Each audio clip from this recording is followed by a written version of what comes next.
Ani, wabandege mayangang kwe and dishnakaz, a megasi a dodam, a Toronto, Nidunjiba, a Nishnaway kwe and Dow. Hello everyone, my name is Grey Wolf Woman. I'm from the Eagle clan. I was born in Toronto and I am an Anishinaabe Kwe, Anishinaabe woman. My given name is Phyllis McKenna, and I'm here to share a couple of my stories with you. Dear Papa, I don't think there is a single man on this earth that I've loved more than you. You loved me unconditionally. You are the only one who has been there ever since I was born. You filled the void that I had while growing up as a child. You are my friend, a role model, and a father figure to me. You made growing up without my dad around bearable. I love to hear stories about you, how you named me at birth, were there for my first steps, and treated me as if I was your own daughter. For this, Papa, there is nothing in this world that I care about more than you. I remember you teaching me right from wrong, always gave me sound advice, stood up for me and provided truth to some of the harsh realities of choices I had made in life for myself.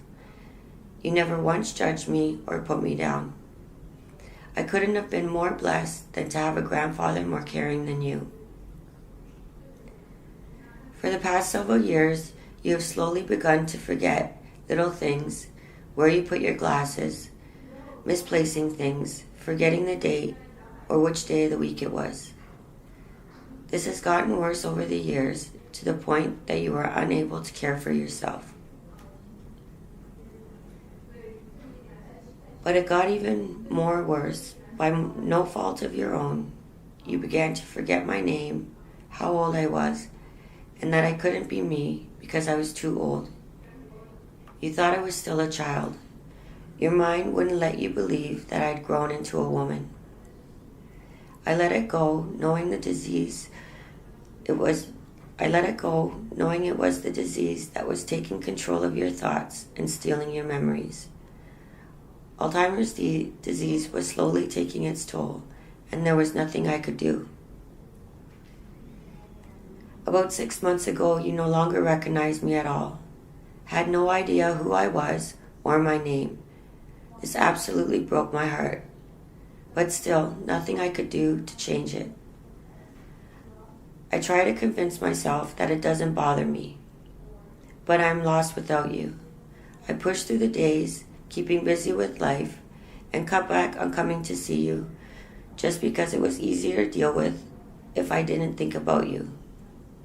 I know this was wrong, but I did it to save the memories of you. Last week I thought I was going to lose you for good. I prayed and begged for you not to leave me yet. I danced for you, asking Creator to let me have just one more time with you here, that I wasn't ready to let you go. You gave us all a scare. This made me realize how much I depend on you for my strength, even though you don't have much yourself anymore. He answered my prayer, and I was able to have another special moment with you. I came to visit you yesterday and the day before. Not much had changed during the first visit. But the visit I had with you in the morning is one that I will never forget. You knew who I was. If only for a brief moment in time, it meant the world to me. Still, there was something more special about this encounter. You had asked me if I saw that big light we had here the other day. You also told me that you saw Dude, a nickname you had called Grandma. You went on to tell me that you tried to talk to her. You began to have a loss of words. The only thing that you could think of to further explain the event was that, kind of like a boss, was there and wouldn't let you speak to her. This sounded to me as if you were so close to the other side, the afterlife, and she was waiting for you, but you decided to come back. As the tears are falling down my face as I share this story, I'm ready to let you go. People may not believe what I'm writing about today, but I don't care. I know your spirit was reaching out to me, and somehow it has given me closure. I will cherish every moment from now on that I get to spend with you. Although deep down, I know you will always be with me, watching over me and guiding me through this life. Thank you so much for helping me to understand that this disease is not who you really are. Mary Margaret McKenna. I hope after reading this article you will remember her name. After watching the CBC Murdered and Missing Indigenous Women public forum on the National Inquiry, thoughts and feelings arise as I travel through the confines of my mind. I have an aunt that died on March 19th, 2011. They say of natural causes, but I believe something else happened to her. There were too many odd things that had surfaced that were quite strange. Margie was by no means a perfect woman. She had her flaws and addictions. She also wasn't in the best of health at 60 years old. She had cirrhosis of the liver and drank a lot, and indulged in some hardcore drugs to escape the pain of her childhood. She was by no means close to death. She was and still is my favorite aunt. She will always be special to me. She watches over me, comforts me when I feel down. Although she has left this physical plane, she is very much a part of my life. She compels me to speak about her because she knows that I was once in a similar position as her. Not health-wise, but more so the lifestyles we lived were more common than I'd like to admit.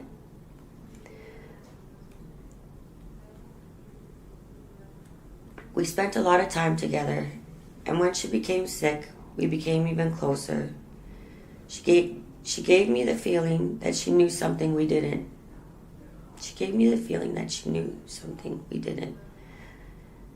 She would ask me to do certain things for her if she was to pass away. At the time, I didn't pay much attention to her requests because I thought she was over-exaggerating her health condition. We spoke every day, and she would make time to spend time with my... We spoke every day, and she would make time to spend with my son, and always kept her promises to him. Needless to say, she was my favorite aunt too. One day Margie had planned to spend the afternoon with my son during March break, that she would pick up my son and go on their adventure. That day came and went with no call or text message from her. This was odd to me because she always answers my calls, no matter how messed up she would get. She would at least let me know that she couldn't make it. This was a Friday. Saturday I'd called and left several messages for her to return my call with no response. Finally on the Sunday I kept calling repeatedly, and finally her boyfriend answered. I had asked what had happened to her. She had made plans with Daniel, but we never heard from her. He responded, "She's not here." "Where is she?" I asked. "At the hospital," he responded. I quickly responded, "What hospital? I'll go see her." He told me not to bother because she's dead. There was a long silence, and I said, "Thank you for letting me know. I will let the rest of the family know, and we will be in touch again soon."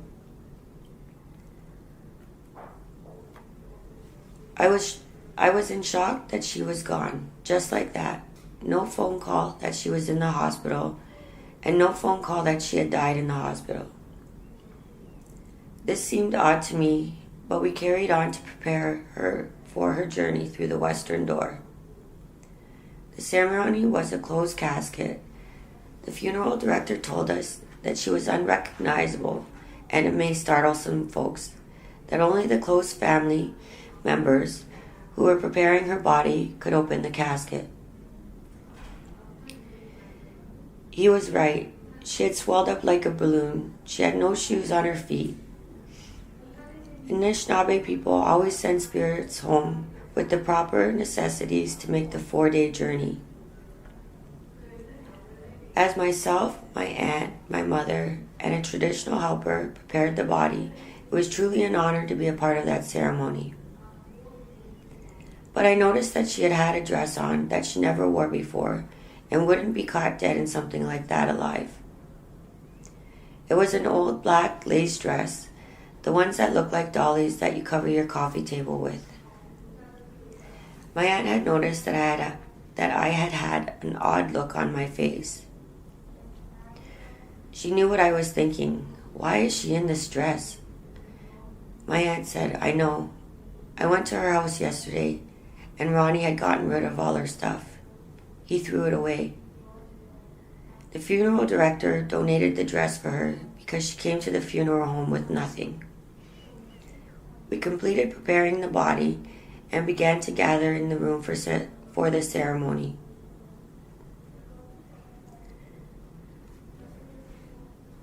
There were so many people there, I did not know she had so many friends. There were drummers and singers, prayer, and a chance to say some last words. Danny, only 6 years old at the time, was a brave little soul.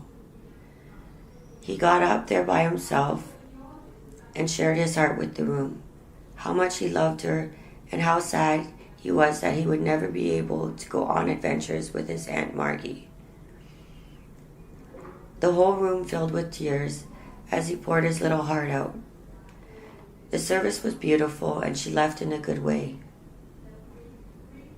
At the end of the service, Ronnie finally showed up to pay his condolences. He gave my son an elephant that was Margie's and told him he should keep this and left.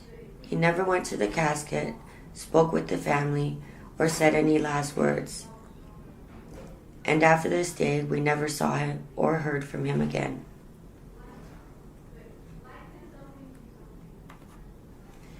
As the days and weeks passed, I would replay what had happened from the time I found out she was dead until the end of the funeral. There were so many gaps and unanswered questions. Sure, she was sick. Yes, she drank, and yes, she didn't take good care of herself. But the way Ronnie had acted after being with her for over 20 years got me thinking, what did she really die from? Why had there been so little details of her death?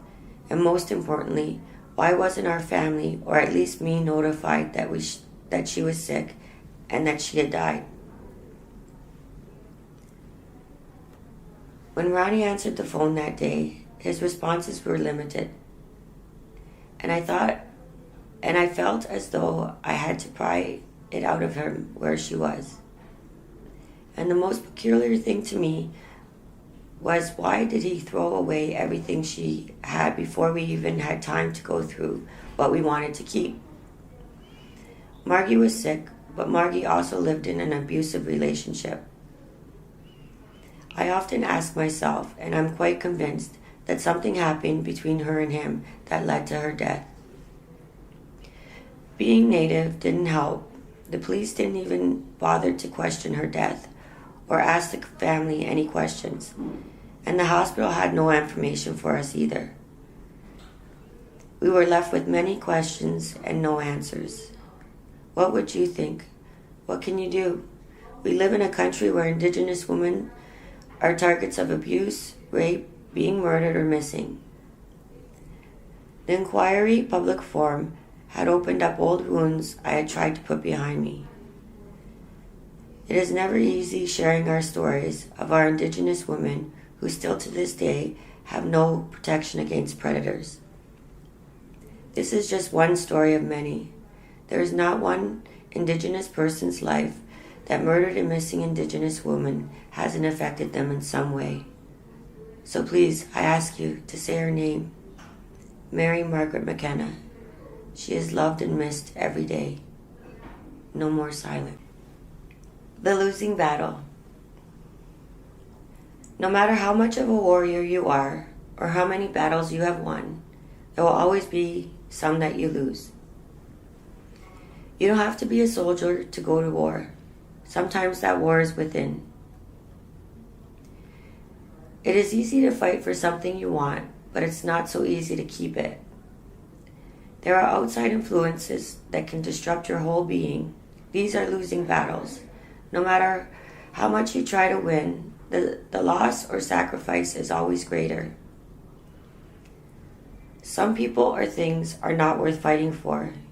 You have to recognize this, otherwise you will be constantly at war with them and within yourself. When you truly live in a state of self-love, it is difficult to allow people to bring negativity into your life. Self-love requires discipline. Discipline not to accept anyone or anything that doesn't bring joy to your life. This can leave you with the feeling that this is a losing battle, because you may really want to be a good person to everyone, but sometimes it's just not worth the effort. In order to be great, you have to do great things. Leave the rest that jeopardizes your greatness. When you are in your greatness, people will gravitate towards you simply because that is what they want for themselves. It is a beautiful place to be when you surround yourself with greatness and great people. This space is so inspiring, and you should be grateful to have such comfort in your life. I'm not saying to cut everyone out of your life that doesn't bring you peace. Just know how to pick and choose your battles. Sometimes it is necessary for you to battle for people who are not strong yet and need your strength to get them to the next level. Although helping others may feel like a losing battle, these are the wars that are worth fighting for. Stepping back and pushing someone from behind to move forward is not a losing battle. It's a win. You are winning and they are winning, we are both winning, and everyone gains. Life will always be challenging and will always bring you discomfort, but know that in these spaces that you grow emotionally and spiritually. Every time you lose a battle, you are becoming more stronger and wiser. You are winning the losing battle. Has anyone ever written anything for you? Has anyone ever written anything for you? Has anyone ever put their heart on a piece of paper that you can easily tear apart? This is written for you in hopes you see the beauty in your darkest hours.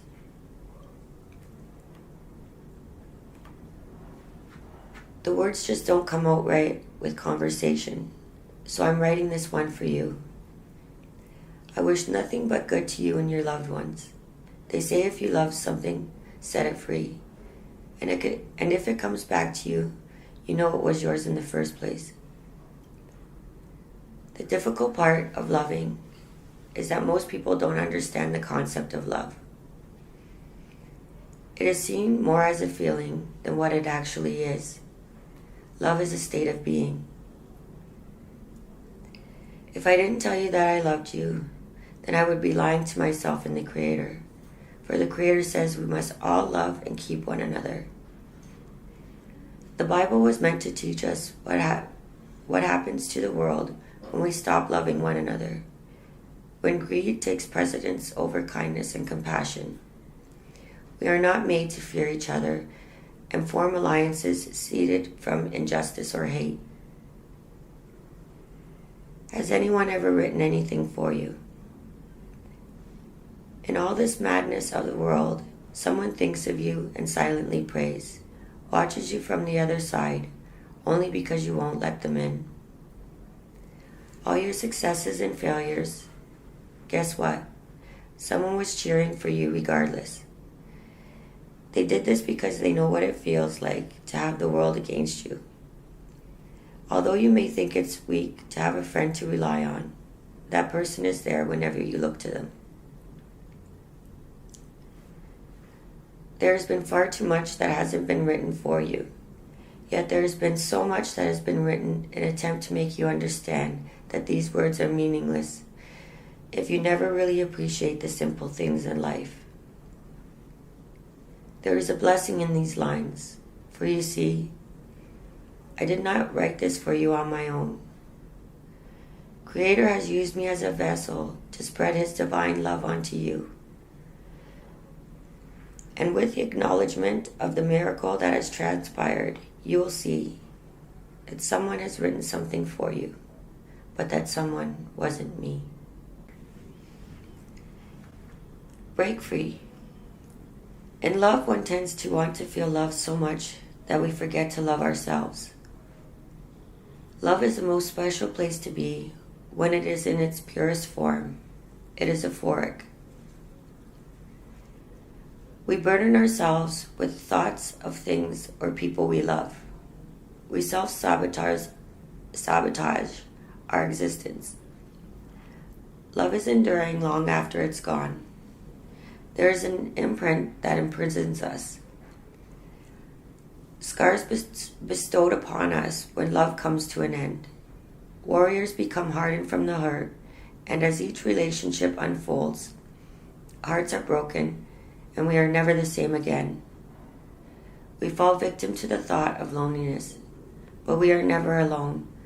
A higher power is always present. Once we realize the true greater power of love, we are not in love, we are love. The chains that bind our hearts and minds become detached. Be in love with every ounce of yourself. You were created with, for, and by love. Love is food to the soul. Feed yourself well, and others will want to eat at your table. Taking care of yourself first, then Creator. Once you have mastered this, only then can you love others. Don't be tied to yesterday, for it is already past. Neither look to the future because of its uncertainty.